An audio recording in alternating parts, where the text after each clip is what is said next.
அதிகாரம் 12. இஸ்ரவேலை குறித்து கர்த்தர் சொன்ன வார்த்தையின் பாரம். வானங்களை விரித்து பூமியை அஸ்திவாரப்படுத்தி மனுஷனுடைய ஆவியை அவனுக்குள் உண்டாக்குகிற கர்த்தர் சொல்லுகிறது என்னவென்றால், இதோ சுற்றிலும் இருக்கிற எல்லா ஜனங்களுக்கும் நான் எருசலேமை தத்தளிப்பின் பாத்திரமாக்குகிறேன். எருசலேமுக்கு விரோதமாய் போடப்படும் முற்றுகையிலே யூதாவும் அப்படியே ஆகும்.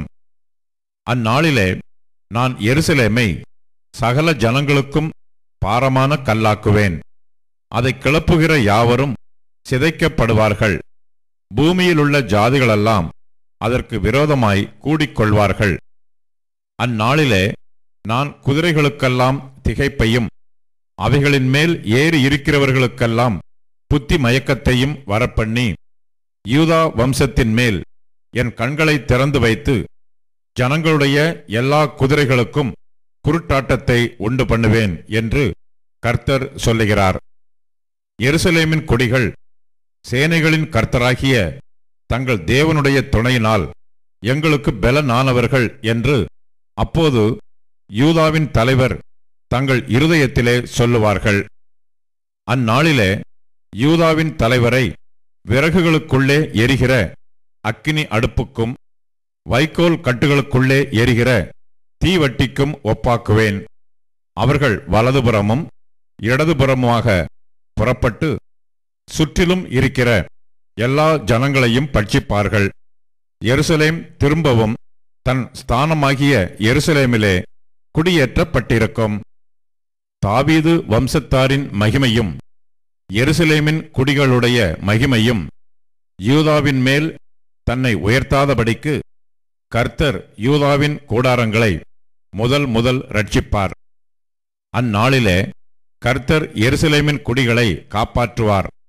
அவர்களில் தள்ளாடினவன் அந்நாளிலே தாவீதைப் போல இருப்பான். தாவீது குடும்பத்தார் அவர்களுக்கு முன்பாக தேவனைப் போலும் கர்த்தருடைய தூதனைப் போலும் இருப்பார்கள்.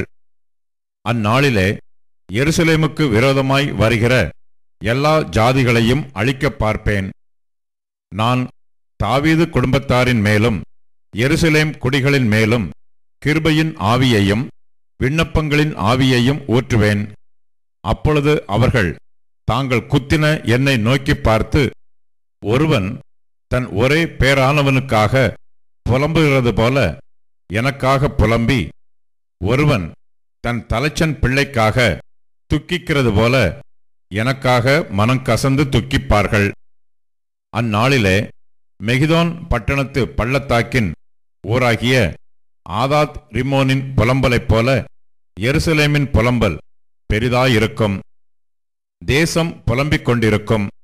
ஒவ்வொரு வம்சமும் தனித்தனியாக புலம்பும்.